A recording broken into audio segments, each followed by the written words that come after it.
राधे राधे दोस्तों, मैं आपका साथी गुलशन सर। आशा करता हूँ आप लोग बहुत ही अच्छे होंगे। आज मैं क्वेश्चन सॉल्व कराने वाला हूँ।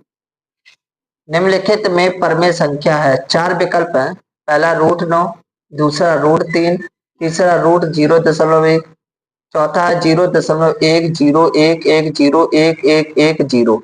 सबसे पहले हमें क्या पूछा गया? परमेय संख्या। परमेय संख्या वे संख्याएं होती हैं जिन्हें हम P/Q के रूप में लिख सकते हैं।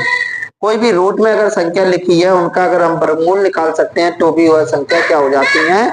हमारी परमेय संख्याएं हो जाती हैं। तो √9 ऑप्शन से लगाएंगे इसको। √9 का कितना होता है वर्गमूल? 3। तो 3 जब हो गया तो यही हमारा ऑप्शन राइट हो गया। अतः पहला विकल्प सही है। इस प्रकार आप इस क्वेश्चन को हल कर सकते थे। वीडियो पसंद आया हो तो वीडियो को लाइक करें, कमेंट्स करें और शेयर करें।